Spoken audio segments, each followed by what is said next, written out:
রাজ্যের মাননীয় মুখ্যমন্ত্রী মমতা বন্দ্যোপাধ্যায় তিনি একটি অদ্ভুত ধরনের রাজনৈতিক নীতি ফলো করে আসেন। কি সেটা? না, জয়ের জন্য যা যা করা প্রয়োজন সেটা যতই কুৎসিত, সেটা যতই অসৌজন্যের রাজনীতি, কিংবা সেটা যতই সমালোচনার ঝড় তুলুন না কেন, যদি সেটা ভোট বাক্সে তৃণমূল কংগ্রেসের কোনো সুবিধা করতে পারে তাহলে মুখ্যমন্ত্রী সেখান থেকে পিছপা হন না। যে রামকৃষ্ণ মিশন সম্পর্কে এতদিন পর্যন্ত কেউ একটি প্রশ্ন তোলেননি, প্রশ্ন তোলার কেউ সাহস পর্যন্ত করেননি, যে রামকৃষ্ণ মিশনের প্রতিষ্ঠাতা স্বামী বিবেকানন্দ, সেই রামকৃষ্ণ মিশনকেও রাজনীতির নোংরা আঙিনায় নিয়ে আসলেন স্বয়ং মুখ্যমন্ত্রী মমতা বন্দ্যোপাধ্যায়। সম্ভবত শুধু একটাই লক্ষ্য, যে মেরুকরণের রাজনীতি এবং তোষণের রাজনীতি। যদি এই ধরনের কোনো বক্তব্য বলে অন্য ধর্মের ভোট যদি কনসলিডেট করা যায়, সেই স্বার্থেই সম্ভবত মুখ্যমন্ত্রী মমতা বন্দ্যোপাধ্যায় এই ধরনের বক্তব্য রাখা থেকেও নিজেকে সরিয়ে রাখতে পারলেন না। তবে এইসব বিষয়ে আজকে আপনাদের সামনে আলোচনা করতে আমি আসিনি। আজকে মুখ্যমন্ত্রীর আরো একটি অসৌজন্যতামূলক রাজনীতির নমুনা আপনাদের সামনে দেখাবো। আপনারা জানেন, বিষ্ণুপুরে যখন প্রার্থী তালিকা ঘোষণা করা হয়েছিল তখন অনেকেই অবাক হয়ে গিয়েছিলেন যে সৌমিত্র খাঁর বিরুদ্ধে কেন সুজাতা মণ্ডলকে লড়ানো হচ্ছে। তার কারণ তারা সম্পর্কে ডিভোর্সি হাজব্যান্ড ওয়াইফ, এবং সেই নোংরা রাজনীতির ডিভিডেন্ড যেন রাজনৈতিক দল হিসাবে তৃণমূল কংগ্রেস পেতে পারে, তাই অনেকেই মনে করেছিলেন সুজাতাকে ওই অঞ্চল থেকে টিকিট দেওয়া হয়েছিল যাতে বেশ কিছু বাজার গরম করা মন্তব্য দিয়ে নির্বাচনী মঞ্চ পেরিয়ে যেতে পারে তৃণমূল কংগ্রেস তথা সুজাতা মণ্ডল।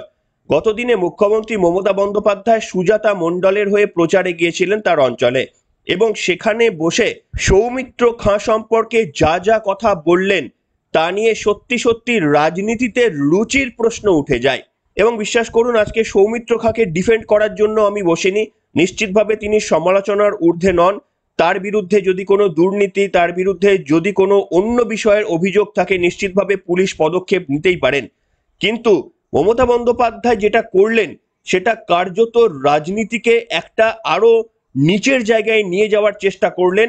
এত শত মানুষ যখন নিচে বসে এই সমস্ত বক্তব্য শুনছেন, কি বলেছিলেন মুখ্যমন্ত্রী মমতা বন্দ্যোপাধ্যায় আপনাদের প্রথমে শোনাতে চাইব, এবং আপনারা মন্তব্যটা শুনে দেখুন। সৌমিত্র খাঁকে আক্রমণ করতে গিয়ে কার্যত নিজের দলের প্রার্থী তার সম্মানের কথাটুকু মুখ্যমন্ত্রী চিন্তা করলেন না একবারের জন্যও।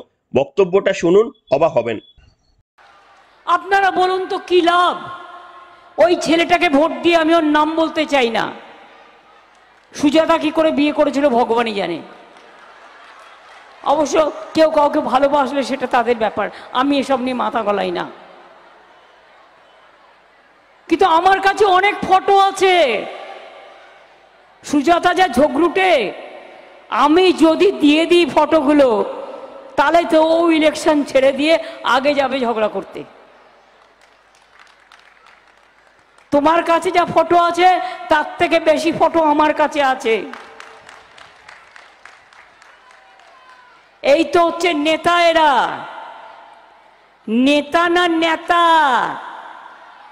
এর থেকে নেতার সম্মান অনেক বেশি। ওটাকে ধুয়ে পরিষ্কার করে আমরা কি সুন্দর ঘর পরিষ্কার করি। আর এদের দিয়ে কি করবেন? এদের দিয়ে কি করবেন? খাবেন না মাথায় দেবেন? আগে কি ছিল? কথায় কথায় প্রধানমন্ত্রী বলেন তৃণমূল কংগ্রেস চোর। লজ্জা। শুনলেন বন্ধুরা, মুখ্যমন্ত্রী মমতা বন্দ্যোপাধ্যায় একেবারে মঞ্চের ওপর থেকে সাধারণ মানুষকে বলছেন যে কি লাভ ওই মানুষটাকে ভোট দিয়ে যাকে সুজাতা মণ্ডল বিয়ে করেছিলেন। তারপরে বলছেন যদি কারোর মধ্যে প্রেম ভালোবাসা থাকে তাহলে আমি ওর মধ্যে ঢুকতে চাই না, এবং বলছেন যে সুজাতা তোমার কাছে যা ছবি রয়েছে আমার কাছে তার বহুগুণে বেশি ছবি রয়েছে, এবং সেই ছবিগুলো তোমাকে যদি দিই, সুজাতা যা ঝগড়ুটে ও নির্বাচন ছেড়ে আগে ঝগড়া করতে যাবে। অর্থাৎ সম্ভবত মুখ্যমন্ত্রী মমতা বন্দ্যোপাধ্যায় আরো মহিলা ঘটিত কোনো সম্পর্কের কথার দিকে ইঙ্গিত করছিলেন। আচ্ছা, আপনারা বলুন তো, এই সৌমিত্র খাঁয়ের সঙ্গে সুজাতার কি সম্পর্ক ছিল? কেন তাদের মধ্যে ডিভোর্স হয়েছে? সৌমিত্র খাঁ ডিভোর্সের পর আরো কোনো মহিলার সাথে এখন অ্যাফেয়ার্স চলছে কিনা? এটা রাজনীতির বিষয় হতে পারে? মুখ্যমন্ত্রী মমতা বন্দ্যোপাধ্যায় থেকে এই নোংরা পাকের মধ্যে হাত ঢুকিয়ে ইস্যু খুঁজে আনতে হবে বিজেপির বিরুদ্ধে। যদি সৌমিত্র খা পার্সোনালি কিছু করেও থাকে সেটা তার ব্যক্তিগত ব্যাপার, যদি কোথাও আইন লঙ্ঘিত হয় তাহলে আপনার পুলিশ প্রশাসন রয়েছে, কিন্তু কারুর ব্যক্তিগত জীবন নিয়ে, বিশেষ করে তার প্রাক্তন স্ত্রীর সামনে আপনি কেন এইভাবে খোলা মঞ্চে থেকে আলোচনা করবেন? এটাতে কার লাভ? পশ্চিমবঙ্গের মানুষ আপনার বক্তব্য যারা শুনতে গিয়েছেন ওই অঞ্চলে, তাদের কি লাভ বলুন তো? সৌমিত্র খাঁর কটা গার্লফ্রেন্ড আর সেই ছবি আপনার কাছে রয়ে গিয়েছে কিনা সেগুলো জেনে পশ্চিমবঙ্গের সাধারণ মানুষ কি করবেন?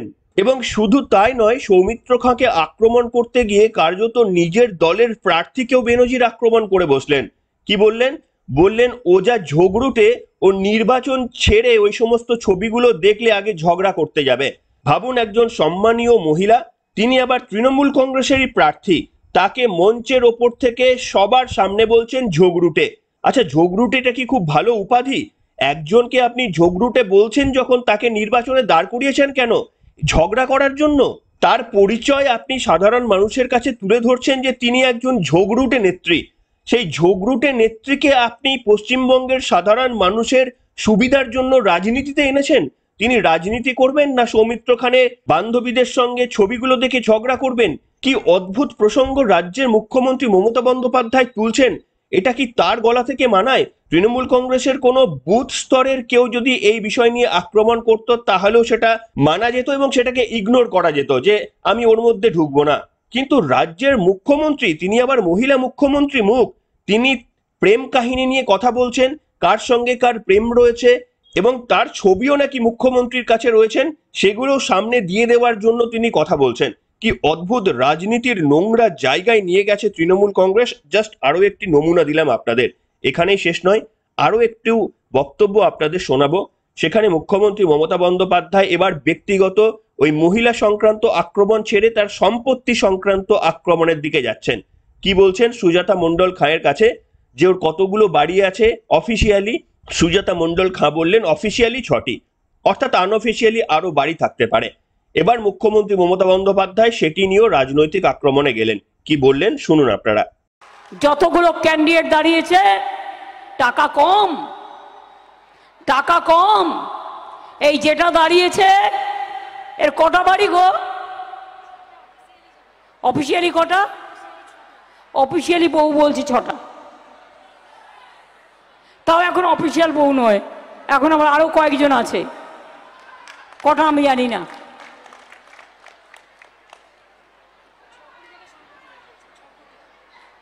আর কত সম্পত্তি কত আগে ছিল?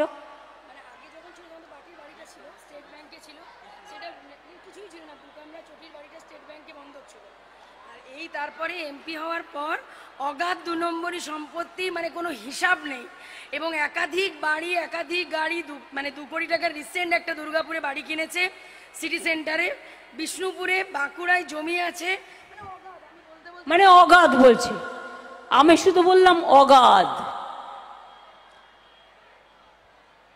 তাকে নাকি জেতাতে হবে। সে জিতে কি করবে?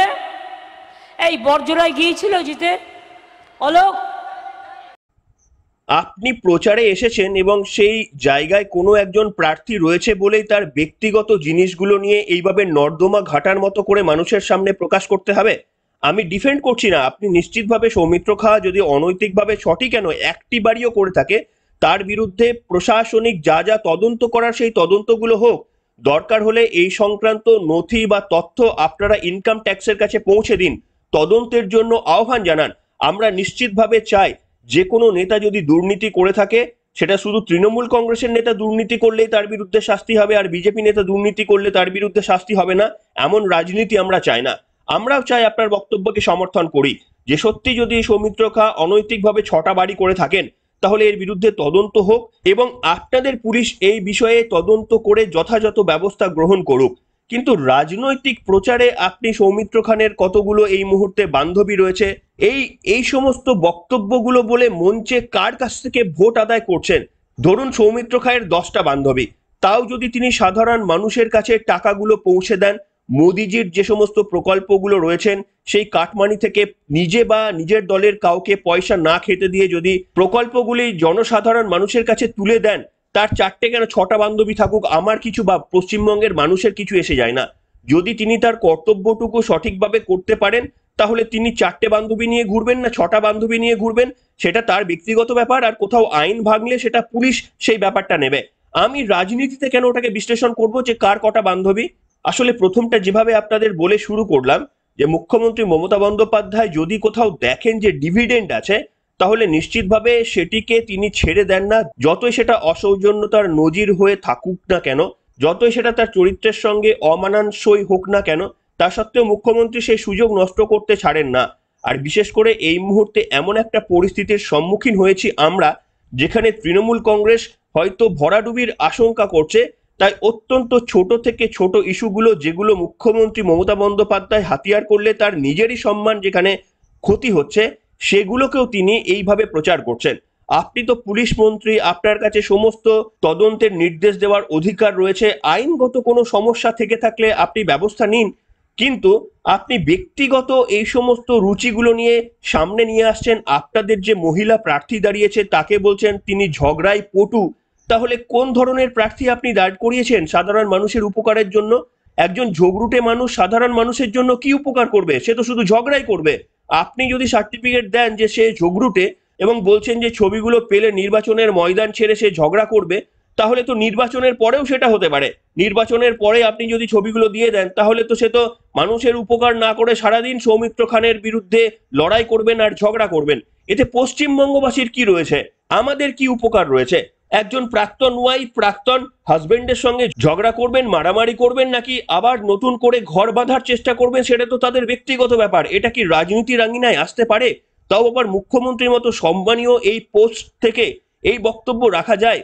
শুধুমাত্রই আজকের এই পর্বটা আপনাদের সামনে তুলে ধরলাম যে পশ্চিমবঙ্গের রাজনীতির সৌজন্যতা কত নিচে নেমেছে। নিজের চোখে প্রত্যক্ষ করুন। এবং এই শাসক দলকে আমরা তিনবার জিতিয়ে এনেছি এবং জানি না আর কত বছর ধরে আমরা জেতাতে থাকবো। আপনারাই লিখে জানান আজকের পর্বে যে কোনো বিষয়ে মন্তব্য।